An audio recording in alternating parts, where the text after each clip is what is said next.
আসসালামু আলাইকুম ওয়া রাহমাতুল্লাহি ওয়া বারাকাতুহু। আলহামদুলিল্লাহি ওয়া কাফা ওয়া সালামুন আলা ইবাদিহি আল্লাযীনা ইসতাফা আম্মা বা'দ। আলহামদুলিল্লাহিল্লাযী হাদানা লিহাদা ওয়া মা কুন্না লিনাহতাদিয়া লাউলা আন হাদানাল্লাহ। প্রথমেই সকল প্রশংসা মহান আল্লাহর জন্য, যিনি আমাদেরকে আরো একটা ক্লাসে অংশগ্রহণ করার সুযোগ করে দিয়েছেন, এবং পাশাপাশি আমরা দুরূদ ও সালাম পাঠ করছি আমাদের নবী মুহাম্মদ সাল্লাল্লাহু আলাইহি ওয়াসাল্লামের প্রতি, যাকে মহান আল্লাহ তাআলা আমাদের শিক্ষক হিসেবে এই পৃথিবীতে পাঠিয়েছেন। তো গত ক্লাসে আমরা আলোচনা করছিলাম, আমরা জানছিলাম যে আল্লাহ রসুল সাল্লাল্লাহু আলাইহি ওয়াসাল্লাম কিভাবে সালাত আদায় করেছেন এবং আমাদেরকে কিভাবে সালাত আদায় করতে হবে। কারণ আল্লাহ রসুল মুহাম্মদ সাল্লাল্লাহু আলাইহি ওয়াসাল্লাম বলেছেন, সল্লু কামা রাআইতুমুনি উসাল্লি, আমাকে তোমরা যেভাবে সালাত আদায় করতে দেখো তোমরাও সেইভাবে সালাত আদায় করো। এবং আমরা সালাতের ওয়াক্ত সম্পর্কে জেনেছি। আমরা সালাতের যে মৌলিক বিষয়গুলো রয়েছে, অর্থাৎ সালাতের যে রোকনগুলো আছে সেগুলো আমরা জেনেছিলাম। তো এখন আমরা যাচ্ছি আমাদের পরবর্তী যেই ধাপ, সেখানে আমরা আলোচনা করছিলাম আল্লাহ রসুল মোহাম্মদ সাল্লাল্লাহু আলাইহি ওয়াসাল্লাম কিভাবে সালাত আদায় করেছেন। তো প্রথমেই আমি যেটা বললাম, আল্লাহ রসুল মোহাম্মদ সাল্লাল্লাহু আলাইহি ওয়াসাল্লাম বলেছেন, সল্লু কামা রাআইতুমুনি উসাল্লি, আমাকে তোমরা যেভাবে সালাত আদায় করতে দেখো সেইভাবে তোমাদের সালাত আদায় করা উচিত, সেভাবে তোমরা সালাত আদায় করো। তো সালাতের নিরিবিলি আলাপের সময় আমরা আমাদের সৃষ্টিকর্তা মহান আল্লাহর নিকটে হৃদয়ের দুয়ার খুলে দিব। মানে এটা হচ্ছে আরেকটা বিষয়, কারণ সালাতের সময়, সালাতের অর্থ তো হচ্ছে দোয়া করা, যেটা আমরা জেনেছি।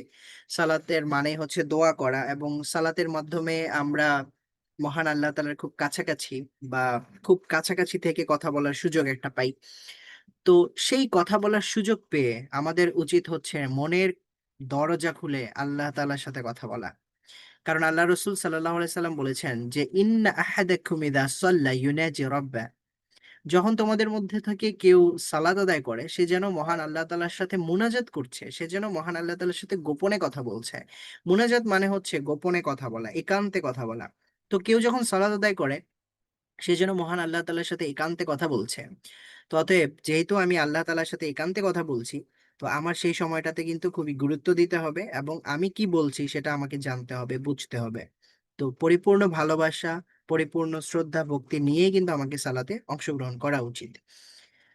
তো ইব্রাহিম আলাইহিসসালাম যখন দোয়া করতেন, তখন তিনি কিভাবে দোয়া করতেন?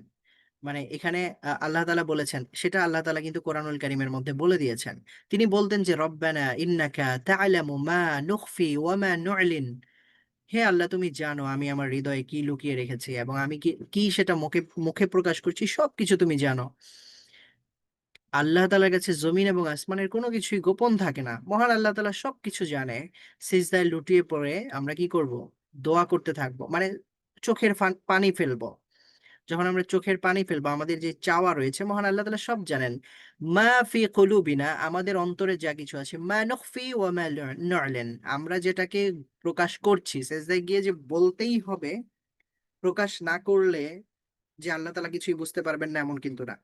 আল্লাহ তাআলাকে আমরা বলি অথবা না বলি, আল্লাহ তাআলা সবকিছুই বুঝেন, আল্লাহ তাআলা সবকিছুই মানে শুনতে পান, এবং সবকিছুই আল্লাহ তাআলার জ্ঞানের মধ্যে রয়েছে।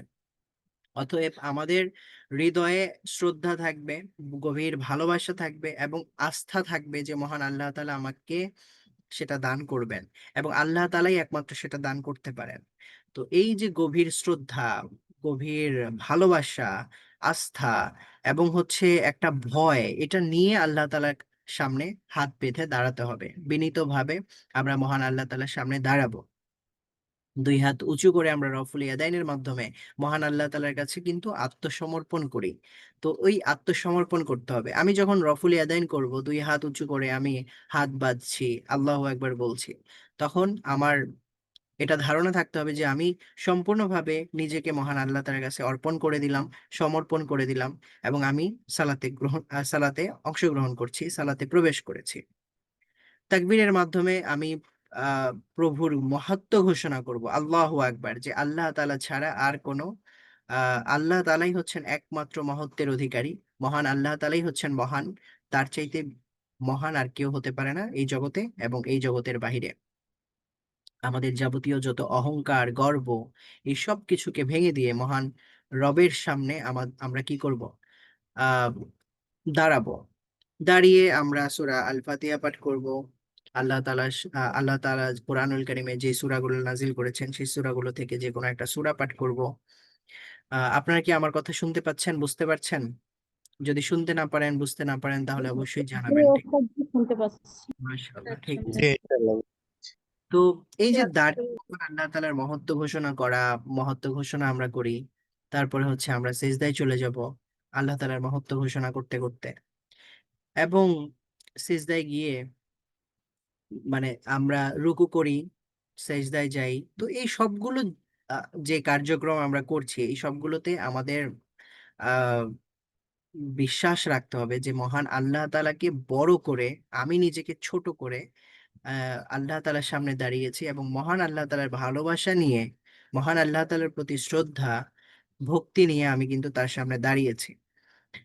তার সামনে আমি আত্মসমর্পণ করলাম, রুকুতে যাচ্ছি, মাথা নত করছি, সেজদায় যাচ্ছি, মাটিতে মাথা নুইয়ে দিচ্ছি। এই সব কিছু মহান আল্লাহ তাআলার জন্য। আল্লাহ তাআলা বলেছেন, লা ইন শাকারতুম লা আযীদান্নাকুম ওয়া লা ইন কাফারতুম ইন্না আযাবি লাশাদীদ। তো যদি তোমরা শুকরিয়া আদায় করো, আল্লাহ তাআলা তো আমাদেরকে অনেক নিয়ামত দান করেছেন। আল্লাহ তাআলা আমাদেরকে অনেক নিয়ামত দান করেছেন, আমাদেরকে বাঁচিয়ে রেখেছেন। একজন মানুষ বেঁচে থাকা এবং একটা শ্বাস নেওয়া আর একটা শ্বাস ফেলা, এটাও অনেক বড় একটা নিয়ামত, আল্লাহ তাআলার অনেক বড় নিয়ামত। আসলে মহান আল্লাহ তাআলার এই নিয়ামত গুলোকে কখনোই গণনা করে অথবা কখনোই হচ্ছে চিন্তা করে আমরা শেষ করতে পারবো না। তো আল্লাহ তাআলার এই নিয়ামত গুলোর শুকরিয়া আদায় করা উচিত, কৃতজ্ঞতা প্রকাশ করা উচিত। সবচাইতে বড় কৃতজ্ঞতার মাধ্যম হচ্ছে সালাত আদায় করা। তো সালাতের মাধ্যমে কৃতজ্ঞতা আদায় করা হয়। আল্লাহ তাআলা বলেছেন, জিয়া ইবনে আদম তাফাররাগ লিইবাদাতি, আমার ইবাদতের জন্য তোমরা ফারেগ হও, আমার ইবাদতের জন্য তোমরা একটু ব্যস্ততা মুক্ত হও, একটু আহ স্বস্তি স্বস্তিতে আসো, একটু অবসর হও। তোমার হৃদয়কে, অন্তরকে খালি করো, একটু ব্যস্ততা থেকে হৃদয়টাকে খালি করো। অন্যান্য যে শগল আছে, অন্যান্য যে চিন্তা ভাবনা আছে, সেগুলো থেকে হৃদয়টাকে একটু উন্মুক্ত করো, খালি করো। আমি তোমার হৃদয়কে সচ্ছলতা দ্বারা পূর্ণ করে দিব। যদি তুমি তোমার হৃদয়টাকে খালি করে আমার সামনে আসো, তাহলে তোমার অন্তরটাকে খালি করে আমার সামনে আসো, তাহলে আমি তোমার অন্তরকে পরিপূর্ণ করে দিব, সচ্ছলতা দিয়ে পরিপূর্ণ করে দিব। তুমি সচ্ছল হবে, তোমার হৃদয়ে কোনো কলুষতা থাকবে না, তোমার হৃদয়ে কোনো অশান্তি, দুর্দশা থাকবে না, তোমার অভাব দূর করে দিব। মানে তোমার হতে পারে যে হ্যাঁ, খুব বেশি অর্থ সম্পদ লাগে না অভাব দূর করার জন্য, খুব বেশি অর্থ সম্পদ লাগে না। অভাব এটা হচ্ছে আমাদের অন্তরে, আমাদের হৃদয়ে তৈরি করা একটা অবস্থা। মানে আমার মনে হচ্ছে যে এই বিষয়টা আমার লাগবে, মানে আমার এটা লাগবে, অথচ এটা না হলেও কিন্তু চলবে।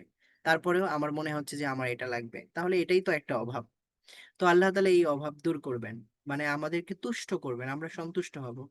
কিন্তু যদি আমরা সেটা না করি, আমরা যদি আমাদের হৃদয়কে খালি করে আল্লাহ তাআলার সামনে না দাঁড়াই, আল্লাহ তাআলার জন্য, ইবাদতের জন্য আমার সময়কে মানে সময়কে আমি ফারেক না করি, আমি নিজে যদি ফারেক না হই, তাহলে আমি যদি সব সময় ব্যস্ততার মধ্যেই থাকি, তাহলে আমি তোমার হাতকে, আল্লাহ তাআলা বলেছেন যে আমি তোমার দুই হাতকে ব্যস্ততায় ভরে দিব, ব্যস্ততা দিয়ে ভরে দিব, যে তুমি নিজেই হচ্ছে ফারেক হতে পারছো না, নিজেই ব্যস্ততা থেকে মুক্ত হতে পারছো না, তাহলে আল্লাহ তাআলাও কিন্তু ব্যস্ততা থেকে মুক্ত করবেন না।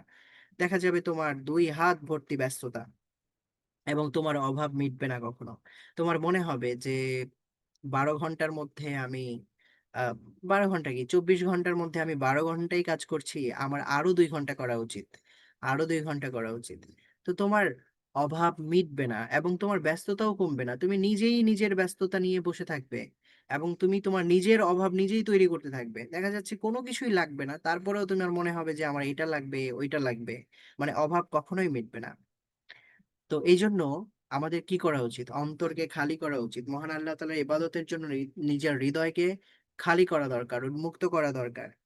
এবং হৃদয়কে আল্লাহ তাআলার জন্য যখন আমরা উন্মুক্ত করব, যখন আমরা নিজেরা ব্যস্ততা থেকে ফারেক হয়ে এসে মহান আল্লাহ তাআলার ইবাদত করার জন্য আসবো, তখন আল্লাহ তাআলা আমাদের মধ্যে সচ্ছলতা দিবেন, আমাদের হৃদয়ে সচ্ছলতা দিবেন, আমাদের কাজকর্মে বারাকা দিবেন, বারাকা দিবেন, আমাদের ব্যস্ততা কমিয়ে দিবেন।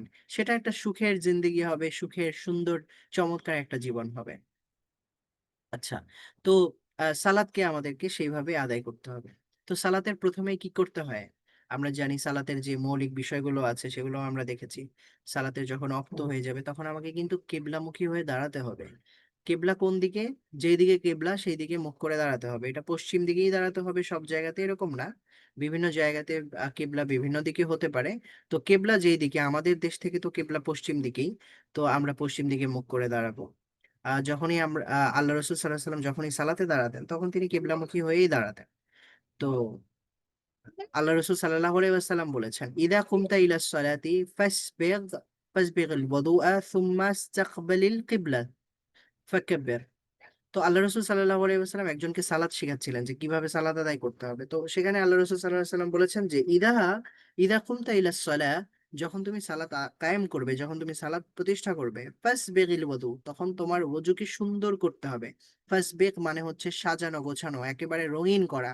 ফাসবিগিল ওয়াদু, তোমার ওযুগুলাকে রঙিন করো। মানে অজু মানে হচ্ছে অঙ্গ প্রত্যঙ্গ একটা অর্থ আছে, অজু মানে আবার যে কাজটা অজু সেটাও হতে পারে। পরিপূর্ণ সুন্দরভাবে অজু করার কথা আল্লাহ রসুল বলেছেন। তারপরে আল্লাহ রসুল সাল্লাহ সাল্লাম কেবলামুখী হতে বলেছেন। তাহলে কেবলামুখী হওয়া এটা গুরুত্বপূর্ণ একটা ইবাদত বা গুরুত্বপূর্ণ একটা অংশ সালাতের জন্য, কেবলামুখী হয়ে দাঁড়াতে হবে এবং কেয়াম করতে হবে, যেটা আমরা দেখেছি।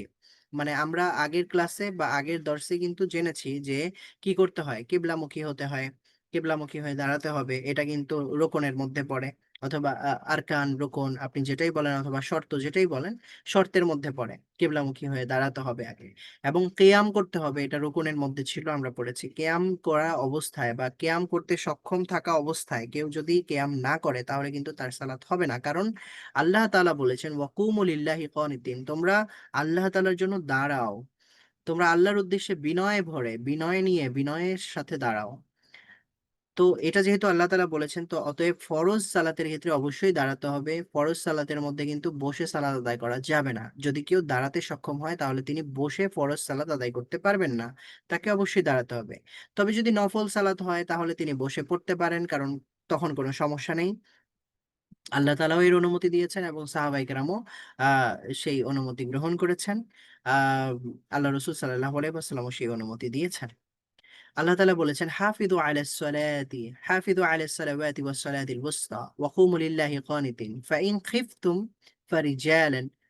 আচ্ছা, আল্লাহ তাআলা বলেছেন যে এই যে অনুমতিটা আল্লাহ তাআলা দিচ্ছেন যে ফাইন খিফতুম ফারিজালান আও রুকবানান, যদি তোমরা ভয় করো, ভয় বিভিন্ন কারণে হতে পারে, তবে এখানে কনটেক্সট যেটা ছিল সেটা হচ্ছে যে যুদ্ধের ময়দানে যদি ভয় হয় যে শত্রু এসে আক্রমণ করতে পারে, অতএব আমাদের তো এখন বাহনের উপরেই থাকতে হবে। এখন আমি বাহন ছেড়ে যদি নিচে নেমে যাই তাহলে দেখা যেতে পারে যে শত্রু এসে আক্রমণ করতে পারে, শত্রুর ভয় হতে পারে। তো আল্লাহ তাআলা বলছে ফাইন খিফতুম ফারিজালান, যদি তোমরা ভয় করো, দাঁড়িয়ে সালাত আদায় করতে ভয় হয়, তাহলে তোমরা রিজালান মানে হলো হেঁটে হেঁটে পড়তে পারো, পদব্রজে তোমরা সালাত আদায় করতে পারো। আও রুকবানান, অথবা তোমরা আরোহী অবস্থায় সালাত আদায় করতে পারো। ফাইদা আমিনতুম, আর যখন তোমরা আমিন আমান পেয়ে যাবে, নিরাপত্তা পেয়ে যাবে, ফাযকুরুল্লাহ কামা আল্লাম আল্লামাকুম, আর যখন তোমরা নিরাপদ হয়ে যাবে, যখন আর কোনো ভয় থাকবে না, তখন তোমরা আল্লাহকে স্মরণ করো যেভাবে তিনি তোমাদেরকে শিক্ষা দিয়েছেন, যা তোমরা আগে জানতে না। মানে আল্লাহ তাআলা তোমাদেরকে যেভাবে সালাত আদায় করতে বলেছেন, যেভাবে শিখিয়েছেন, সেভাবেই সালাত আদায় করতে হবে, সেভাবেই সালাত আদায় করো যখন তোমাদের ভয় থাকবে না। আর যদি ভয় থাকে, ভীতিগ্রস্ত হও, তাহলে দাঁড়িয়েও সালাত আদায় মানে পদব্রজে সালাত আদায় করতে পারো, আরোহী অবস্থায় সালাত আদায় করতে পারো। ততএব আমরা বুঝতে পারছি আহ আহ, এই ভীতিকর অবস্থাতে সালাতের পদ্ধতিগত কিছু ভিন্নতা হতে পারে, করা যেতে পারে, অনুমতি রয়েছে। এবং আমাদের নবী মোহাম্মদ সাল্লাল্লাহু আলাইহি ওয়াসাল্লাম যখন অসুস্থ ছিলেন তখন তিনি বসে সালাত আদায় করেছেন, এটাও রয়েছে তিরমিজির এক বর্ণনায় আমরা জানি, এবং সেটা আহ সহিহ একটা বর্ণনা। তো সেখান থেকেও বোঝা যাচ্ছে যে বসে বসে সালাত আদায় করা যেতে পারে যদি সমস্যা হয় তাহলে। আর যদি কোনো সমস্যা না থাকে তাহলে বসে সালাদ আদায় করা যাবে না। তো এখন এর এর ভিত্তিতে আমাদের কিছু কিছু মাসাইল বের হতে পারে, কিছু কিছু সমস্যার সমাধান আমরা খুঁজে বের করতে পারি। সেটা হচ্ছে যে আহ, যদি আমরা কোনো নৌযানে, জাহাজের মধ্যে সালাত আদায় করছি, আপনারা তো জানেন যখন জাহাজ এটা হচ্ছে সমুদ্র দিয়ে চলে, মাঝে মাঝে সমুদ্রের অবস্থা এতটাই মানে এতটাই উত্তপ্ত বা কি বলে, এতটাই ক্ষিপ্র হয় যে সেখানে কিন্তু আসলে দাঁড়িয়ে সালাত আদায় করাটা সম্ভব হয় না। তো দাঁড়িয়ে সালাত আদায় করলে নৌযান থেকে ডুবে যাওয়ার আশঙ্কা যদি হয়, পড়ে যেতে পারে, ডুবে যাওয়ার আশঙ্কা হচ্ছে, ভয় হচ্ছে, তাহলে কিন্তু এখানেও তিনি আহ বসে সালাত আদায় করতে পারবেন। তার অনুমতি রয়েছে, কারণ আল্লাহ তাআলা তো বলেছেন যদি তোমার ভয় হয়, ভীতিকর পরিস্থিতিতে পড়ো, তাহলে তোমরা কি করতে পারবে? বসে সালাত আদায় করতে পারবে, পদব্রজে সালাত আদায় করতে পারবে, আরোহী অবস্থায় সালাত আদায় করতে পারবে। তো অতএব বিমানে হোক অথবা নৌযানে হোক, তো যদি সেখানে পড়ে যাওয়ার ভয় হয়, তাহলে তিনি দাঁড়িয়ে সালাত আদায় করতে, মানে করতে যদি না পারেন, তাহলে তিনি বসে বসে সালাত আদায় করতে পারেন, ইশারায় রুকু সেজদা করে সালাত আদায় করতে পারেন। আচ্ছা, তো রাতের বেলা যে আমরা সালাত আদায় করব বা নফল সালাত আদায় করব, সেটার ব্যাপারে তো আমরা বললামই। নফল সালাতের ব্যাপারে হয়তো বা আমরা দাঁড়িয়েও সালাত আদায় করতে পারি অথবা বসেও সালাত আদায় করতে পারি, দুইটারই অনুমতি রয়েছে। আল্লাহ রসুল মোহাম্মদ সাল্লাল্লাহু আলাইহি ওয়াসাল্লাম দীর্ঘ রাত দাঁড়িয়ে সালাত আদায় করেছেন, এরকম বর্ণনাও আছে, এবং কখনো কখনো তিনি দীর্ঘ রাত বসে বসে সালাত আদায় করেছেন, এরকম বর্ণনাও আছে। তো তিনি যখন দাঁড়িয়ে কেরাত পড়তেন তখন দাঁড়িয়ে রুকু করতেন, আর যখন তিনি বসে কেরাত পড়তেন তখন বসেই তিনি রুকু করতেন, অর্থাৎ আহ বসে থেকেই তিনি রুকু করতেন ইশারার মাধ্যমে। তো যখন তিনি আল্লাহ রসুল সাল্লাহ সাল্লাম বৃদ্ধ হয়ে গিয়েছিলেন, শেষ সময়ে, শেষ বয়সে, মৃত্যুর 1 বছর আগে, তিনি নফল সালাত তিনি আহ বসে বসে সালাত আদায় করেছেন। তো অতএব নফল সালাত গুলো বসে সালাত আদায় করা যাবে, এবং দাঁড়িয়েও সালাত আদায় করা যাবে, এতে কোনো সমস্যা নেই। তবে ফরজ সালাতটি অবশ্যই দাঁড়িয়ে আদায় করতে হবে। এবং এরপরেই রয়েছে নিয়ত। নিয়ত করতে হবে, দাঁড়াতে হবে, দাঁড়িয়ে সালাতের নিয়ত করতে হবে, এটাও গুরুত্বপূর্ণ একটা রুকন। আমরা গত ক্লাসে দেখেছি নিয়ত করতে হবে। নিয়ত করা ছাড়া কি সালাত হবে বলেন? নিয়ত করা ছাড়া কিন্তু সালাত হবে না, আপনারাই বলেছিলেন গত ক্লাসে। তো নিয়ত করতে হবে। আল্লাহ রসুল সাল্লাল্লাহু আলাইহি ওয়াসাল্লাম বলেছেন, ইন্নামাল আমালু বিন্নিয়াত ওয়া ইন্নামা লিকুল্লি ইমরিইম মা নাওয়া। তো প্রত্যেকটা আমলের সওয়াব হোক অথবা গ্রহণযোগ্যতা, এটা নির্ভর করে নিয়তের উপরে। আর যে যেমন নিয়ত করবে তার আমলটা সেই হিসেবেই গ্রহণ করা হবে, সেটাই গ্রহণ করা হবে। কেউ যদি মানুষকে দেখানোর জন্য সালাত আদায় করে, তাহলে তার সালাদটা কিন্তু মানুষকে দেখানোর জন্যই হবে, এটা মহান আল্লাহ তাআলার জন্য হবে না। আর কেউ যদি মহান আল্লাহ তাআলার জন্য সালাত আদায় করে, তাহলে সেটা মহান আল্লাহ তাআলার জন্য হবে। তো একজন মানুষ মানুষকে দেখানোর জন্য হয়তো বা সালাত আদায় করছে, সে সালাতের সব বিধিবিধান যা আছে পুঙ্খানুপুঙ্খ ভাবে আদায় করলো, কিন্তু সেই সালাতটা কিন্তু মহান আল্লাহ তাআলার জন্য হবে না, সেই সালাতটা মানুষকে দেখানোর জন্যই হবে। অতএব নিয়তটা হচ্ছে খুবই গুরুত্বপূর্ণ একটা বিষয়। তো নিয়ত শুদ্ধ থাকতে হবে, মহান আল্লাহ তাআলার জন্যই হতে হবে, এবং কোন সালাত আদায় করছি সেটারও নিয়ত করতে হবে। আমি ফজরের সালাত আদায় করছি না জোহরের সালাত আদায় করছি, এটাও নিয়ত করে স্পষ্ট করতে হবে। আর নিয়ত মানে আগেই বলেছিলাম, এটা মৌখিক কোনো উল্লেখ নয়, এটা অন্তরের একটা ইচ্ছা, বা অন্তরের ইচ্ছার মাধ্যমে নিয়ত সম্পন্ন হয়। তো নিয়ত করার পরে কি করতে হবে? তাকবীরে তাহরিমা বলতে হবে। তাকবীরে তাহরিমা এটাও কিন্তু রুকনের অন্তর্ভুক্ত, মানে খুবই জরুরি একটা বিষয়। তাকবীরে তাহরিমা ছাড়াও কিন্তু সালাত হবে না। তো তাকবীরে তাহরিমা বলতে হবে, অর্থাৎ আল্লাহু আকবার বলতে হবে, আল্লাহু আকবার বলে তাকবীর দিতে হবে। এবং সেই সময়টাতে আমরা কি করে থাকি? রফুল ইয়াদাইন করে থাকি, হাত উঠিয়ে থাকি। তো এই যে সেই সময়টাতে হাত উঠানো হচ্ছে সুন্নাত, আর তাকবীর বলা, আল্লাহু আকবার বলাটা হচ্ছে ফরজ। অর্থাৎ আল্লাহু আকবার বলাটা হচ্ছে রুকন, আর রফুল ইয়াদাইন করাটা হচ্ছে সুন্নাত। আল্লাহ রসুল সাল্লাল্লাহু আলাইহি সাল্লাম বলেছেন, ইন্নামা লা তাতিম্মু সালাতুন লিআহাদিন মিনান নাসি হাত্তা ইয়াতাওয়াদ্দা ফায়াদউ আল-ওযুআ মাওয়াদিআহু সুম্মা ইয়াকুলু আল্লাহু আকবার। তো যখন আল্লাহ রসুল সাল্লাল্লাহু আলাইহি ওয়াসাল্লাম সালাতে সালাত শেখাচ্ছিলেন একজনকে, তখন আল্লাহ রসুল সাল্লাল্লাহু আলাইহি ওয়াসাল্লাম কিন্তু এখানে আল্লাহু আকবার বলার কথা বলেছেন। অতএব আল্লাহু আকবার বলাটাও এটা গুরুত্বপূর্ণ একটা আমল। তো কারো সালাত হচ্ছে ততক্ষণ পর্যন্ত, কারো সালাত ততক্ষণ পর্যন্ত ঠিকঠাক মতো হবে না, পরিপূর্ণ হবে না, যতক্ষণ পর্যন্ত সে পরিপূর্ণ ওযু না করবে এবং আল্লাহু আকবার না বলবে। তো যেহেতু আল্লাহ রসুল বলেছেন যে আল্লাহু আকবার অবশ্যই বলতে হবে, অতএব আল্লাহু আকবার বলাটা এটা রুকনের অন্তর্ভুক্ত। আর সালাতের জন্য তো পবিত্রতা এটা শর্তই আছে, পবিত্রতা ছাড়া তো সালাত হবে না। কারণ আল্লাহ রসুল সাল্লাহ সাল্লাম বলেছেন মিফতাহুস সালাতিত তুহুর ওয়া তাহরিমাতুহা তাকবীর ওয়া তাহলিলুহা তাসলিম। তো মিফতাহুস সালাতিত তুহুর, সালাতের চাবি হচ্ছে পবিত্রতা অর্জন করা। পবিত্রতা অর্জন করা ছাড়া সালাত হবে না। এবং তাহরিমুহা তাকবীর, এবং সালাতের মধ্যে আমরা প্রবেশ করে অন্যান্য কাজ আমাদের জন্য হারাম হয়ে যাবে যখন আমরা তাকবীর বলবো। তাকবীরের দ্বারা তাহরিম হয়ে যাবে অন্যান্য কাজ, সালাত বহির্ভূত কোনো কাজ করা বৈধ হবে না। এবং তাহলিলুহা তাসলিম, আর যখন আমরা সালাম ফিরিয়ে ফেলবো তখনই আমাদের এই কাজগুলো, অন্যান্য কাজগুলো হালাল হয়ে যাবে, যে কাজগুলো সালাতের মধ্যে করা হালাল ছিল না। তো আল্লাহ রসুল সাল্লাহ সাল্লাম যখন তাকবীর বলতেন, তখন আল্লাহ রসুল সাল্লাম স্বরকে উঁচু করতেন, তিনি জোরে বলতেন আল্লাহু আকবার, যাতে তার পিছনের মুক্তাদিরা শুনতে পায়। তো আমরা যদি একাকী সালাত আদায় করি তাহলে আমাদের জন্য এত জোরে আল্লাহু আকবার বলার প্রয়োজন নেই। আহ যদি ইমাম হয় তাহলে তাকে জোরে আল্লাহু আকবার বলতে হবে। এবং রফুল ইয়াদাইন করা, রফুল ইয়াদাইন করার বিষয়টা আমি বললাম, রফুল ইয়াদাইন করাটা এটা হচ্ছে সুন্নত। আল্লাহ রসুল সাল্লাহ আলাইহি রফুল ইয়াদাইন করেছেন, করতেন। তো এটা তিনি কখন করতেন? কখনো কখনো তাকবীর বলার সাথে সাথেই হাত উত্তোলন করতেন, যেমন আল্লাহু আকবার বলছেন, আল্লাহু আকবার বলতে বলতে তিনি হাত উত্তোলন করছেন। আবার কখনো কখনো দেখা যাচ্ছে তাকবীরের পরে বলছেন, আল্লাহু আকবার বলার পরে হাত উঠিয়েছেন। আবার কখনো হতে পারে যে হাত উত্তোলন করেছেন, তারপরে তিনি আল্লাহু আকবার বলেছেন। তিনোটাই আমল রয়েছে, তিনোটার যে কোনো একটা করা যেতে পারে। আল্লাহু আকবার বলতে বলতে হাত উঠানো যেতে পারে, অথবা হাত উঠিয়ে আল্লাহু আকবার বলা যেতে পারে, অথবা আল্লাহু আকবার বলে হাত উঠানো যেতে পারে। তিনি আহ হাত উঠানোর সময় আঙ্গুলগুলো প্রসারিত থাকবে, একেবারে খুব লাগিয়ে রাখতে হবে না এবং একেবারে খুব উন্মুক্ত রাখতে হবে না, এটা স্বাভাবিক অবস্থায় থাকবে, স্বাভাবিক অবস্থায় থাকবে।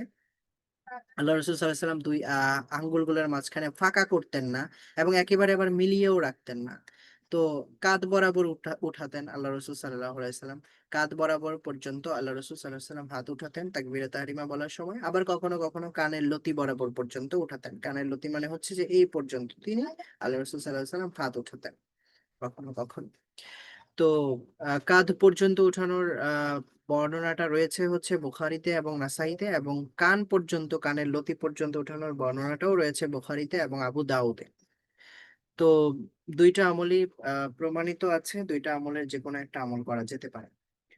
এবং আল্লাহ রসুল সাল্লাহ সাল্লাম বাম হাতের উপরে ডান হাত রাখার নির্দেশ দিয়েছেন। আল্লাহ রসুল সাল্লাহ সাল্লাম বলেছেন যে আহ আমরা নবীদের দল ইফতার অবিলম্বে করতে আদিষ্ট হয়েছি। আল্লাহ তাআলা আমাদেরকে আদেশ করেছেন যেন আমরা ইফতার করতে দেরি না করি, তাড়াতাড়ি ইফতার করতে হবে। যখন ইফতারের সময় হয়ে যাবে তখনই ইফতার করে ফেলতে হবে, এবং সেহরি করতে হবে একেবারে শেষ সময়ে। এবং সালাতে বাম হাতের উপরে ডান হাতকে রাখতে আদিষ্ট হয়েছে, বাম হাতের উপরে ডান হাতটাকে রাখার কথা বলা হয়েছে। বুঝতে পারছেন? তো বাম হাতের উপরে ডান হাতটাকে রাখা, এটা একটা বর্ণনা রয়েছে। আবার হাত ধরার কথাও বর্ণনা রয়েছে, ধরার কথাও বলা হয়েছে, ধরতে হলে তো এইভাবে ধরতে হবে, আর রাখতে হলে তো এইভাবে রাখতে হবে। তো হাত মানে হচ্ছে যে এই অংশটুকু হাত, অথবা পুরো কনুই পর্যন্তই হাত। তো তো পুরো কনুই পর্যন্ত যদি হাত হয় তাহলে কি করতে হবে? আমাকে পুরো কনুই পর্যন্তই কি করতে হবে? হাতটা রাখতে হবে। মানে বাম হাতের উপরে ডান হাতটা রাখতে হবে, অথবা এটাও হতে পারে বাম হাতের কবজির উপরে ডান হাতের কবজিটা রাখতে হবে, অথবা ধরতে হবে।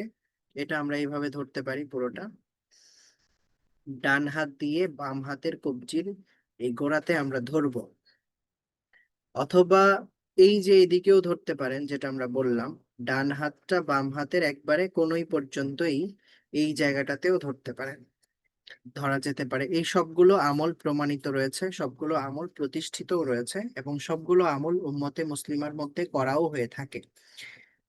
তো ধরতে পারেন অথবা রাখতে পারেন, দোনোটাই হচ্ছে আল্লাহ রসুল সাল্লাল্লাহু আলাইহি ওয়াসাল্লামের সুন্নত।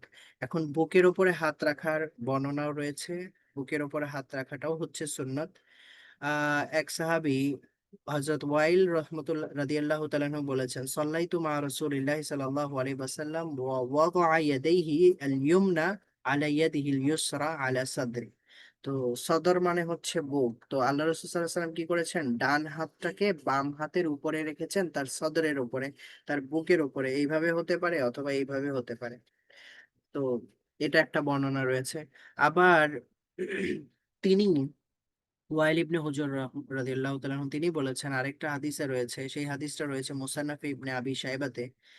তিনি বলেছেন, রাআইতুন নাবিয়্যা সাল্লাল্লাহু আলাইহি ওয়াসাল্লাম ওয়াদআ ইয়ুম ইয়ুমনাইহি আলা وضع يمينه على شماله في الصلاة تحت السرة। তাহতা সুররা মানে হচ্ছে নাভির নিচে আমি তাকে রাখতে দেখেছি, আল্লাহ রাসূল সাল্লাল্লাহু আলাইহি সাল্লামকে হাত রাখতে দেখেছি। অতএব দুই ধরনের বর্ণনাই রয়েছে এবং দুই ধরনের আমলও উম্মতে মুসলিমার মধ্যে প্রতিষ্ঠিত আছে। দুইটাই হচ্ছে সুন্নত, তবে যে কোনো একটা উত্তম হবে। তো এখন আহ হাদিসের সিহহাতের ভিত্তিতে কোনো কোনো আমলটা হয়তো বা বেশি উত্তম হতে পারে।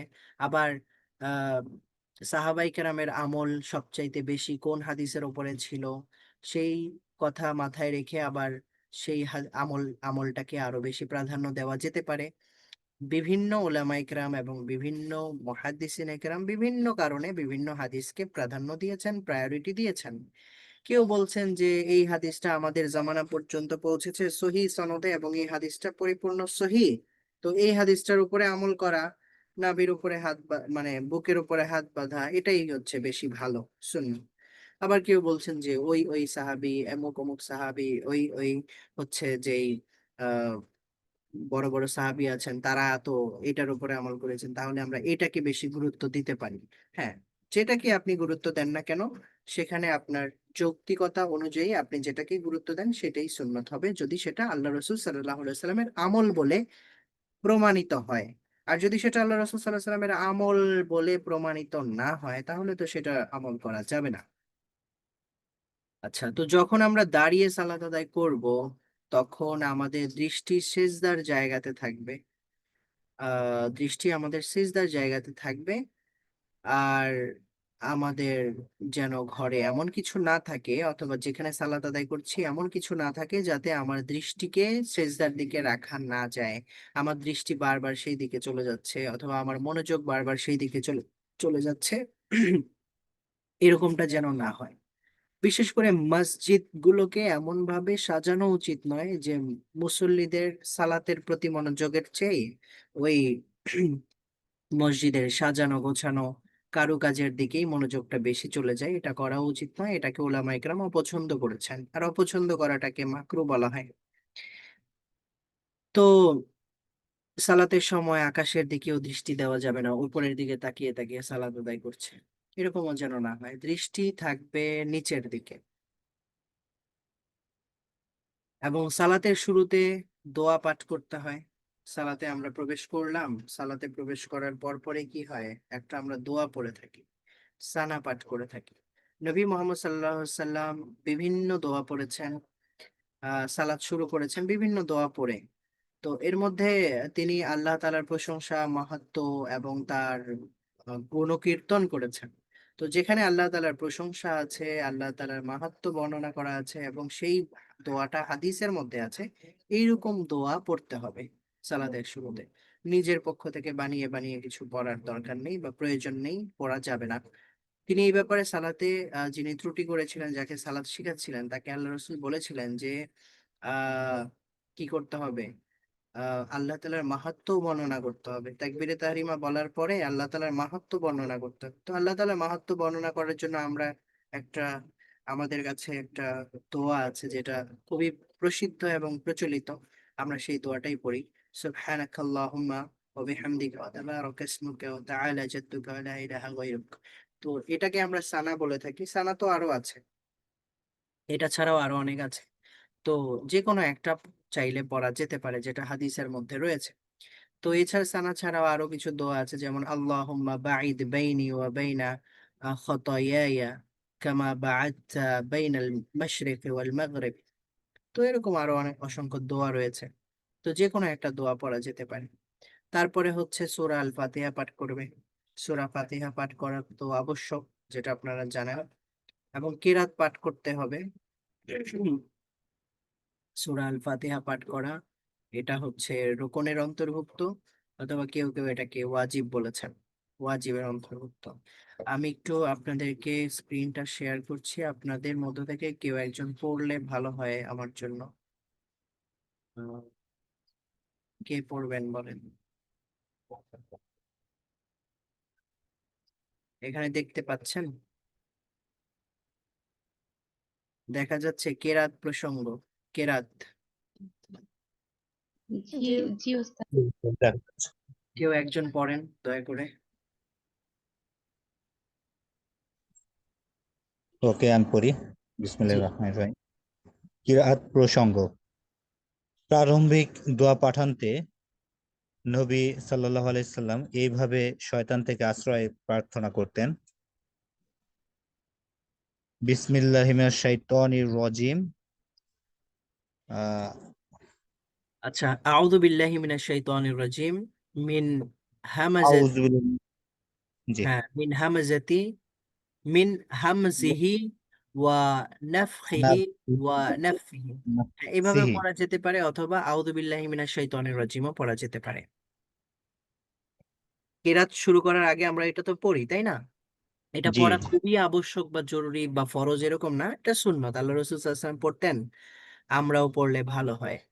হ্যাঁ, তারপরে তিনি কখনো কখনো আবার একটু বৃদ্ধি করেও বলতেন, আউযু বিল্লাহি সামিউল আলিম মিনাশ শাইতানির রাজিম, এইভাবেও পড়া যেতে পারে।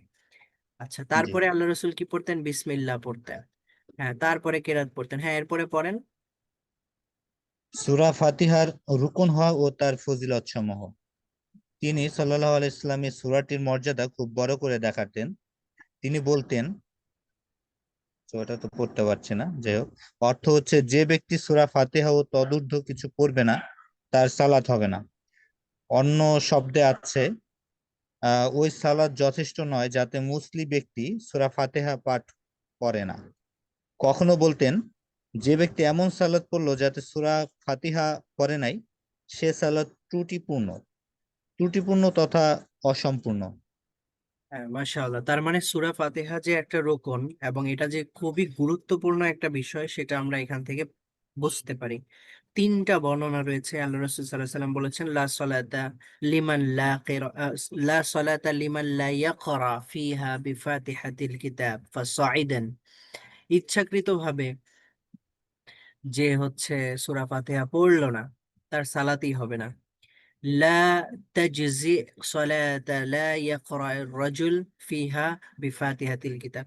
তো যে ফাতিহায় পড়লো না, সূরা ফাতিহা পড়লো না, তার কোনো জাযাও নাই, তার কোনো প্রতিদান নাই। ঠিক আছে, তার সালাদটা যথেষ্ট হবে না, যথেষ্ট নয়, এবং তার সালাদটা ত্রুটিপূর্ণ, আল্লাহ রাসূল সাল্লাল্লাহু আলাইহি ওয়াসাল্লাম বলেছেন। আচ্ছা, তারপরে পড়েন।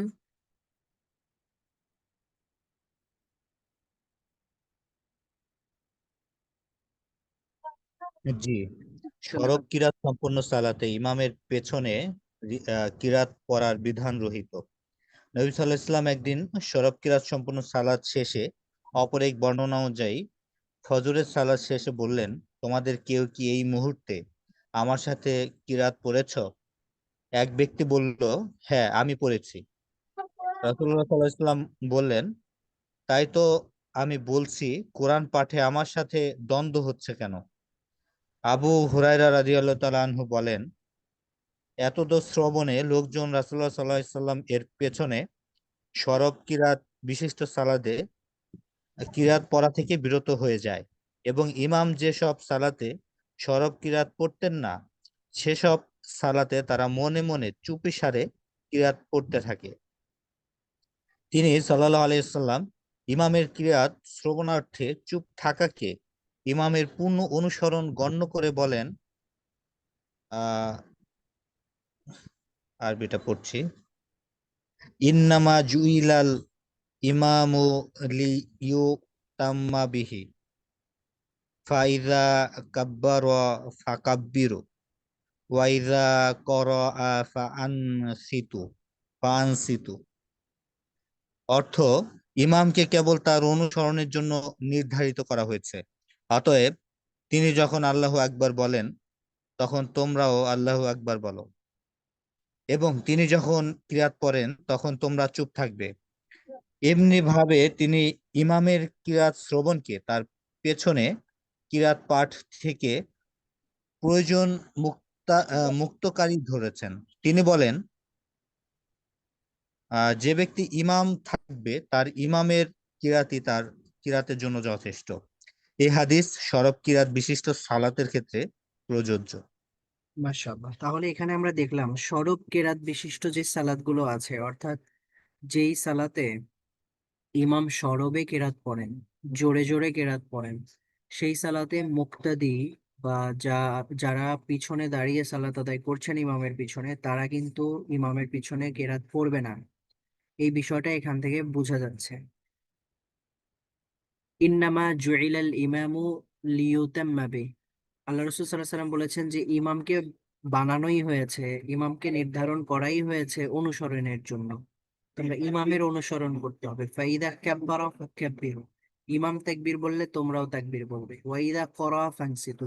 কিন্তু যখন সে কেরাত পড়বে তখনও তোমরা আবার কেরাত পড়বে না। যখন তারা কেরাত পড়বে, ইমাম কেরাত পড়বে, তখন তোমরা চুপ থাকবে।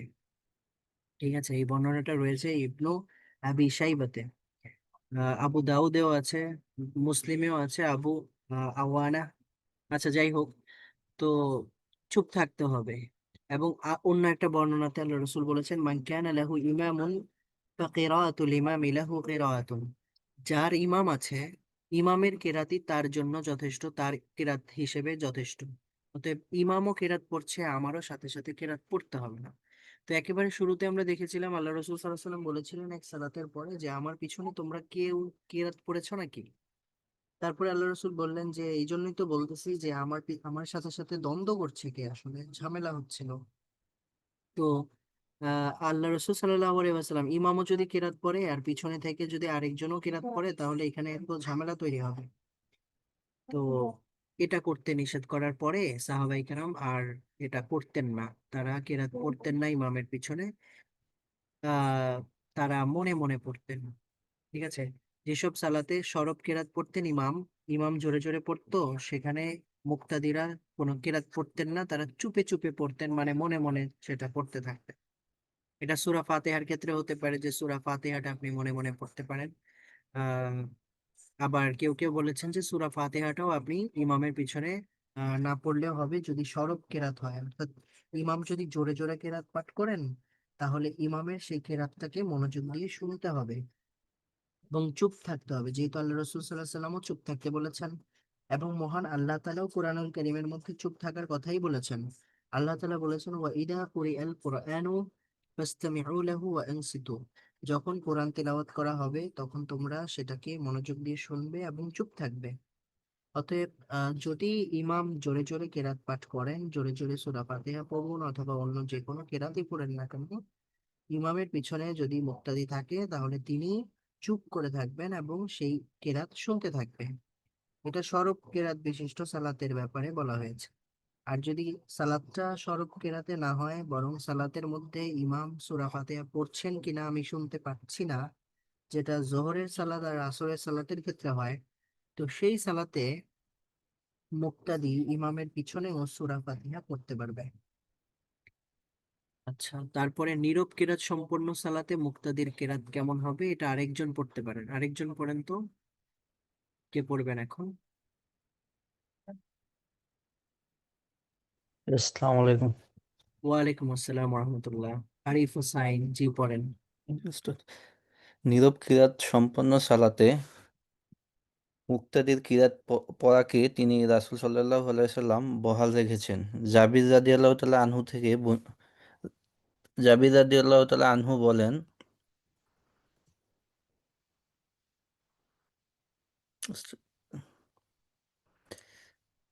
আমরা জোহর ও আসরের সালাতে প্রথম দুরাকাত ইমামের পিছনে সূরা ফাতিহা ও অপর একটি সূরা পাঠ করতাম এবং পরবর্তী দুরাকাতে সূরা ফাতিহা পাঠ করতাম।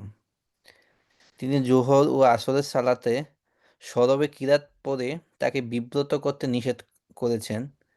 যেমন একদা তিনি জোহরের সালাত সাহাবাদেরকে নিয়ে আদায় করে বললেন, তোমাদের মধ্যে কে পাঠ করেছ? এক ব্যক্তি বলল, হে আল্লাহর রাসূল, আমি। তবে আমি এর মাধ্যমে শুধু ভালো ছাড়া আর কিছুই ইচ্ছা করিনি। রাসূল সাল্লাল্লাহু আলাইহি সাল্লাম বললেন, আমি টের পেয়েছি যে এক ব্যক্তি কিরাত নিয়ে আমার সাথে টানা হেঁচড়া করছে। অপর হাদিসে এসেছে, রাসূল সাল্লাল্লাহু আলাইহি সাল্লামের পিছনে সরবে কিরাত পড়তেন, তাই তিনি বললেন, তোমরা আমার সাথে কোরআনকে সংমিশ্রণ করে ফেলেছ। তিনি আরো বলেন, সালাত আদায়কারী স্বীয় প্রতিপালকের সাথে কানাকানি করে, তাই সে যেন চিন্তা করে কিসের দ্বারা তার সাথে কানাকানি করবে। তোমরা কোরআন পাঠকালে একে অপরের উপর শব্দ উঁচু করবে না। আচ্ছা, মাশাআল্লাহ। তো এখানে আমরা দেখলাম যে যদি কেরাতটা সরবে না হয়, যদি নীরব কেরাত হয়, তাহলে নীরব কেরাত সম্পন্ন সালাতে মুক্তাদির কেরাত আল্লাহ রসুল সাল্লাল্লাহু আলাইহি ওয়াসাল্লাম বহাল রেখেছেন। তো নীরব কেরাত যদি হয় তাহলে পড়া যেতে পারে, আর সরব কেরাত যদি হয় আর ইমামও পড়ছেন আমিও পড়ি, তাহলে এখানে দ্বন্দ্ব তৈরি হবে। এটা করতে আল্লাহ রসুল সাল্লাল্লাহু আলাইহি ওয়াসাল্লাম নিষেধ করেছেন। আচ্ছা, মাশাআল্লাহ। তো আমরা এখানে দেখলাম আল্লাহ রসুল সাল্লাল্লাহু আলাইহি ওয়াসাল্লামের সালাত পুরো কেমন ছিল। তো আরো একটা অংশ রয়েছে এখানে। তো যখন আমরা সূরা ফাতিহা সম্পন্ন করব, সূরা ফাতিহা শেষ হবে, তখন আমাদের সূরা ফাতিহার শেষে আমিন বলাটা এটা হচ্ছে সুন্নাত। আচ্ছা, আমিন বলা সুন্নত। এটা আমিন যদিও এটা সূরা ফাতিহার অংশ নয়, কিন্তু এটা বলাটা হচ্ছে সুন্নত। আল্লাহ রসুল সাল্লাল্লাহু আলাইহি ওয়াসাল্লাম আমিন বলেছেন, আমিন বলতেন। কখনো তিনি প্রকাশ্যে বলতেন, দীর্ঘ স্বরে আমিন বলতেন, আবার কখনো তিনি নিম্ন স্বরে আমিন বলতেন। তো যদি তিনি নিম্ন স্বরে আমিন বলেন, তাহলে যদি শোনাই না যায়, তাহলে কিন্তু আমি বুঝতে পারবো না যে আসলে তিনি নিম্ন স্বরে বলেছেন। তো আল্লাহ রসুল সাল্লাহ সাল্লাম হয়তো বা অল্প আওয়াজ করেই বলেছেন, কারো কাছে এটাকে নিম্ন আওয়াজ মনে হয়েছে, আবার কারো কাছে হয়তো বা উচ্চ আওয়াজ মনে হয়েছে। কারণ আমিন শব্দটা তো আর সূরা ফাতিহার অংশ না। তো এখন আমিন বলাটা মানে হচ্ছে অতিরিক্ত কিছু একটা বলা। তো এটা যদি আমি শুনতে পাই, তাহলে আমি বলবো যে তিনি জোরেই কিছু একটা বললেন, জোরেই একটা আমিন বললেন, আমি শুনতে পেয়েছি। আর যদি তিনি এটা জোরেও বলেন, মানে আস্তে বলেন, ওয়ালা দলিন যতটা জোরে বললেন, আমিনটা তার চাইতে একটু আস্তে বলেন, তাহলে আমার কাছে মনে হবে এটা তিনি আস্তেই বলেছেন। তো হতে পারে আল্লাহ রসুল সাল্লাল্লাহু আলাইহি ওয়াসাল্লাম একভাবেই বলেছেন, এটাই বিভিন্ন সাহাবায়ে কেরামের কাছে বিভিন্ন রকম মনে হয়েছে। কারো কাছে এটা জোরে মনে হতে পারে, কারো কাছে এটা আস্তেও মনে হতে পারে। আবার এরকমও হতে পারে যে আল্লাহ রসুল সাল্লাল্লাহু আলাইহি ওয়াসাল্লাম মাঝে মাঝে হয়তো বা জোরেও বলেছেন, আবার মাঝে মাঝে আস্তেও বলেছেন। হতে পারে জোরে বলেছেন এটাই আমল, এই কারণে, আবার আস্তেও বলেছেন এটাও হতে পারে আমল। আবার এটাও হতে পারে যে জোরে বলেছেন মানুষকে শেখানোর জন্য যে আমিন বলতে হয়, আস্তে বলেছেন হয়তো বা শেখানোর জন্য না। এরকম বিভিন্ন বর্ণন, মানে বিভিন্ন ব্যাখ্যা রয়েছে। তবে আমিন আল্লাহ রসুল সাল্লাল্লাহু আলাইহি সাল্লাম বলেছেন, এটা নিশ্চিত এবং এটা সুন্নাত। হ্যাঁ, এটা কে পড়বেন? ওয়াইল ইবনে হুজর রাদিয়াল্লাহু তাআলা আনহু বলেছেন যে রাসূল সাল্লাল্লাহু আলাইহি ওয়াসাল্লাম যখন গায়রিল মাগদুবি আলাইহিম ওয়ালাদ-দাল্লিন, গায়রিল মাগদুবি আলাইহিম ওয়ালাদ-দাল্লিন, এখানে একটু ভুল লেখা আছে, আলাইহি লেখা আছে। তো যখন তিনি এটা বললেন, তখন তাকে আমিন বলতে শুনেছি। তিনি আমিনের আওয়াজ জোরে করেছেন। আবার নিম্ন স্বরের বর্ণনাও রয়েছে এখানে, দেখেন। ওয়াইল ইবনে হুজর তিনিই বলছেন যে আমিন, আমিন যখন বলেছেন তিনি আওয়াজটাকে নিম্ন করলেন, মানে আওয়াজটাকে কম করেছেন, খাটো করে বলেছেন। তো এই হাদিসকে হাকিম রহমতুল্লাহ সহি বলেছেন। অর্থাৎ প্রথম দ্বিতীয় উভয় হাদিসই সহি। হয়তো বা ভিন্ন ভিন্ন গ্রন্থে আছে, বিভিন্ন ভিন্ন ভিন্ন কিতাবে রয়েছে। তো সহি আল বুখারীতে থাকলে আমরা সেটাকে সহজেই বুঝতে পারি যে এই হাদিসটার মান সহি বা গ্রহণযোগ্য, অথেন্টিক। আর ভিন্ন কোনো হাদিস গ্রন্থে যদি থাকে, তাহলে সেই ভিন্ন হাদিস গ্রন্থগুলোতে অথেন্টিক হাদিস যেমন থাকে, কিছু কিছু হচ্ছে আহ, ভিন্ন দাইফ হাদিসও থাকে। তো যার কারণে আমাদের সেই হাদিসগুলোকে আসলে সহি অথবা জাইফ কিনা সেই বিষয়টা অন্যান্য মুহাদ্দিসিন কেরামের বক্তব্য থেকে ক্লিয়ার হইতে হয়। তার মানে এইটা না যে অন্য বইয়ে থাকলে বা অন্য গ্রন্থে থাকলে হাদিসটা সহি হবে না, এমন না। অন্য যে গ্রন্থে হাদিসটা আছে সেই হাদিসটা সহি হতে পারে, আবার জয়ীফও হতে পারে। তো সেই হাদিসটার ব্যাপারে যদি কোনো মুহাদ্দিস বলেন যে হ্যাঁ সেই হাদিসটাও সহি, তাহলে সেই হাদিসটাও সহি। তো বুখারী রহমতুল্লাহ আলাই মানে ইমাম বুখারীতে যে হাদিসটা রয়েছে, সহি বুখারীতে যে হাদিসটা রয়েছে সেটা যেমন সহি হতে পারে, আবার অন্য কিতাবেও কোনো হাদিস থাকলে সেই হাদিসটাও সহি হতে পারে। তবে সেটা আমরা নিশ্চিতভাবে একা একাই বলতে পারবো না। বুখারীর হাদিসটা একা একাই বলা যায়, বেশিরভাগ হাদিসই সহি। এই কারণে দুই একটা হাদিস হয়তো বা কেউ কেউ দঈফ বলতে পারেন, তবে বুখারীর প্রত্যেকটা হাদিসের ব্যাপারে সবাই মনে করেন বা সবার ধারণা বা সবার গবেষণা হচ্ছে প্রত্যেকটা হাদিসই সহি। আর অন্যান্য কিতাবে যে হাদিসগুলো আছে সেই হাদিসগুলা সহি হতে পারে, আবার জয়ীফও হতে পারে। তো কাজী ইয়াজ রহমতুল্লাহ আলাইহি এই দ্বিতীয় যে হাদিসটা রয়েছে এটাকে সহি বলেছেন। তো তার মানে আমরা বুঝতে পারছি যে আল্লাহ রসুল সাল্লাল্লাহু আলাইহি ওয়াসাল্লাম আমিন বলেছেন, এতে কোনো সন্দেহ নেই। তবে তিনি আস্তে বলেছেন নাকি জোরে বলেছেন এই ব্যাপারে দুই ধরনের বক্তব্য আছে, দুই ধরনের মতামত আছে। তো মতামত আছে এরকম না, দুই ধরনের আমলই আছে। ঠিক আছে, দুই ধরনের আমলই প্রতিষ্ঠিত, এমন না যে হয়তোবা আস্তে বলেছেন অথবা জোরে বলেছেন, যে কোনো একটা হবে, দুইটাই হবে না এমন না, দুইটাই হয়েছে এবং দুইটাই প্রমাণিত। তবে কোনটা বেশি করা ভালো আমাদের জন্য? তো এই যে যেটা আগে আমি বললাম, আপনার পয়েন্ট অফ ভিউ, আপনি আসলে কোন ভিউ থেকে কোনটাকে গ্রহণযোগ্য বেশি মনে করেন সেটা আপনার বিষয় আর কি। এইভাবেই হচ্ছে ইমামগণ তাদের নিজস্ব পয়েন্ট অফ ভিউ থেকে যে কোনো একটাকে অধিক গ্রহণযোগ্য বলেছেন। ইমামরা যে কোনো একটাকে অধিক গ্রহণযোগ্য বলেছেন, ভুলে গেলে হবে না, তারা এই আমলটাকে বানায় নাই যে ইমামরা বলেছেন দেখে এই আমলটা করতে হচ্ছে, ইমামরা বলেনি দেখে এই আমলটা করা যাচ্ছে না, এমন না। তারা কোনো আমল বানান নাই, কোনো মাযহাবে কোনো আমল বানানো হয় নাই, সেই আমলটা হাদিস কোরআন দ্বারাই সমর্থিত। তবে সেই একাধিক আমলের মধ্যে তারা যে কোনো একটা আমলকে অধিক গ্রহণ করেছেন বা অধিক প্রায়োরিটি দিয়েছেন। তো প্রায়োরিটি দেওয়ার বিভিন্ন কারণ হতে পারে। একটা কারণ হতে পারে যে বেশিরভাগ সাহাবায়ে কেরাম এই হাদিসের উপর বা এই আমলটার উপরে আমল করেছেন, এই জন্য আমরা এটাকে প্রায়োরিটি দিলাম। আবার অন্য কোনো গ্রুপ অফ ওলামা ভিন্ন একটা আমলকে প্রায়োরিটি দিতে পারেন ভিন্ন কারণে। যে সব সাহাবায়ে কেরাম কোনটার উপর আমল করেছেন সেটা আমরা দেখছি না, আমরা দেখছি হচ্ছে যে আমাদের পর্যন্ত যে হাদিসটা প্রত্যেকটা জামানাতে অথেন্টিক অবস্থায় এসেছে, সহিহ হিসেবে এসেছে, আমরা সেই হাদিসটাকেই বেশি প্রায়োরিটি দিচ্ছি। তাহলে প্রায়োরিটি দেওয়ার পয়েন্ট অফ ভিউ ভিন্ন ভিন্ন হতে পারে, যার কারণে প্রায়োরিটি ভিন্ন ভিন্ন হতে পারে। তো এটার মানে কিন্তু এইটা না যে একটা কর মানে এটাই সত্যি ওইটাই ভুল, এরকম না। আবার দুইটাই কি সঠিক কিভাবে হবে এরকম কথা নেই, দুইটাই সঠিক হতে পারে, দুইটাই সঠিক আমল। তো সূরা ফাতিহা পাঠ করার পরে ভিন্ন কেরাত পাঠ করা, এটাও আল্লাহ রাসূল সাল্লাল্লাহু আলাইহি ওয়াসাল্লাম করেছেন। বিভিন্ন আহ সালাতের সময় আল্লাহ রাসূল সাল্লাল্লাহু আলাইহি ওয়াসাল্লাম বিভিন্ন কেরাত পড়েছেন, সেটা আমরা বর্ণনা দেখবো, আস্তে আস্তে আসবে ইনশাআল্লাহ। তো ফরজ এবং নফল সালাতে সরব এবং নীরবে কেরাত পাঠ প্রসঙ্গ, এটা একজন পড়েন তো, কে পড়বেন এটা?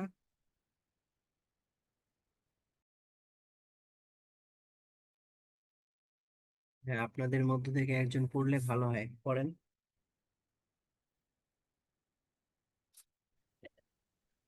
নবী সাল্লাল্লাহু আলাইহি সাল্লাম ফরজের সালাত ও মাগরিব ও এশার সালাতের প্রথম দুই রাকাতে সরবে কিরাত পড়তেন এবং জোহর আসর মাগরিবের তৃতীয় রাকাতে ও ঈশার শেষ দু রাকাতে নীরবে কিরাত পড়তেন। সাহাবাগণ নীরব কিরাত বিশিষ্ট সালাত নবী সাল্লাল্লাহু আলাইহি সাল্লামের দাঁড়িয়ে নড়াচড়া দেখে আবার কখনো কখনো তার দ্বারা তাদেরকে আয়াত বিশেষ শোনানোর মাধ্যমে তার কোরআন পাঠের প্রমাণ পেতেন।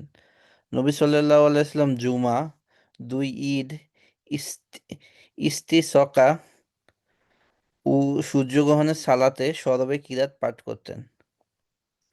রাতের নফল সালাতে সরবে ও নীরবে কিরাত পাঠ। তিনি রাতের সালাতে কখনো নীরবে এবং কখনো সরবে কিরাত পড়তেন। বুখারী বুখারী আলুল ইবাদ কিতাব ও মুসলিম।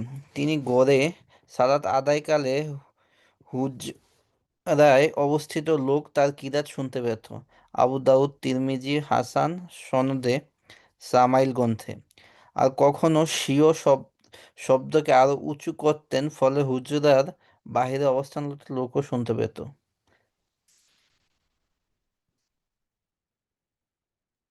আচ্ছা, মাশাআল্লাহ। তো আমরা জাযাকুমুল্লাহ, আমরা যেটা দেখলাম, ফরজ এবং নফল সালাতে সরব এবং নীরবে কেরাত পাঠ।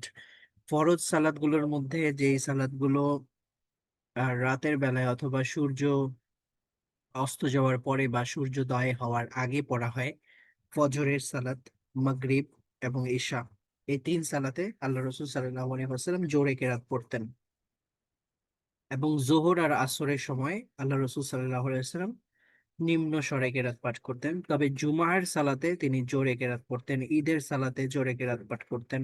যদিও এগুলো সূর্যোদয় হওয়ার পরেই পড়া হতো, তারপরে এগুলোতে তিনি জোরে জোরে কেরাত পাঠ করতেন। ইস্তিসকার নামাজ, ইস্তিসকার সালাত মানে পানি চাওয়ার জন্য যেটা মাঠে গিয়ে পড়া হয়, বা সূর্যগ্রহণের সালাত, সূর্যগ্রহণ হলে যেটা মাঠে গিয়ে সবাই একত্রে পড়ে, সেই সালাদগুলোতে আমাদের নবী মোহাম্মদ সাল্লাল্লাহু আলাইহি ওয়াসাল্লাম জোরে কেরাত পড়তেন।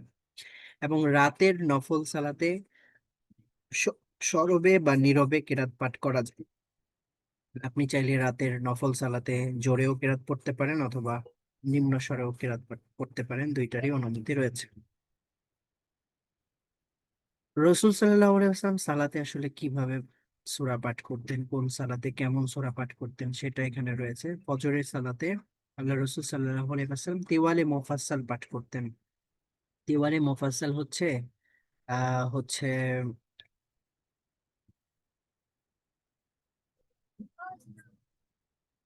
আচ্ছা, বিশুদ্ধ উক্তি উক্তি অনুযায়ী সেগুলো হচ্ছে সূরা কফ থেকে নিয়ে 7টি সূরার নাম। সেগুলা হচ্ছে 7টা সূরা, সূরা কফ থেকে নিয়ে 7টা সূরা, এগুলা হচ্ছে তিওয়ালে মুফাসসাল। এগুলো তিনি ফজরের সালাতে আদায় করতেন, পাঠ করতেন।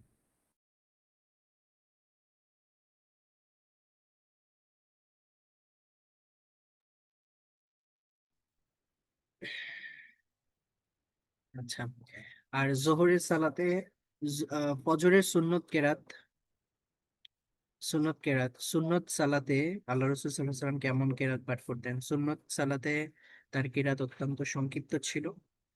আহ আয়েশা রাদিয়াল্লাহু তাআলা আনহা মাঝে মাঝে মূলক ভাবে বলতেন যে তিনি কি আসলেই সূরা ফাতিহা পড়েছেন, মানে কিনা সন্দেহ, মানে তিনি সন্দিহান হয়ে যেতেন যে এত তাড়াতাড়ি তিনি পড়ে ফেলছেন। মানে মাঝে মাঝে ফজরের সুন্নত কেরাতটা খুবই সংক্ষিপ্ত হতো। তিনি কখনো ফাতিহার পরে প্রথম রাকাতে আহ কুলু আমান্না বিল্লাহি ওয়া মা উনজিলা ইলাইনা, যে আয়াতটা রয়েছে সেই আয়াতটা পাঠ করতেন শেষ পর্যন্ত। মানে এখানে বিভিন্ন সময়ে বিভিন্ন আয়াত তিনি পাঠ করতেন বা বিভিন্ন সূরা পাঠ করতেন, এটা এখানে রয়েছে। তবে আল্লাহ তাআলা বলেছেন ফাকরাউ মা তায়াসসারা মিনাল কোরআন, কোরআন থেকে যেই অংশটা তোমাদের কাছে সহজ মনে হয় তোমরা সেটাই পাঠ করতে পারো। তো অতএব আমাদের জন্য যেটা সহজ এবং মুখস্থ করা সহজ এবং উচ্চারণ করা সহজ, নির্ভুল হয়, সেটাই আমরা পড়ার চেষ্টা করবো ইনশাআল্লাহ। তো আমরা আজকে এতটুকুই পড়লাম। পরবর্তী ক্লাসে ইনশাআল্লাহ আমরা জোহরের সালাত এর মধ্যে আল্লাহ রসুল সাল্লাল্লাহু আলাইহি ওয়াসাল্লাম কি কি সূরাগুলো পড়তেন সেগুলো দেখার চেষ্টা করবো ইনশাআল্লাহ। এরপর থেকে আমরা পরবর্তী ক্লাসে পড়বো। তো সবাই ভালো থাকবেন ইনশাআল্লাহ। পরবর্তী ক্লাসে আবার দেখা হচ্ছে। যদি কোনো প্রশ্ন থাকে তাহলে আপনারা পরবর্তী ক্লাসে করবেন ইনশাআল্লাহ। আল্লাহ হাফিজ। আসসালামু আলাইকুম ওয়া রাহমাতুল্লাহি ওয়া বারাকাতুহু।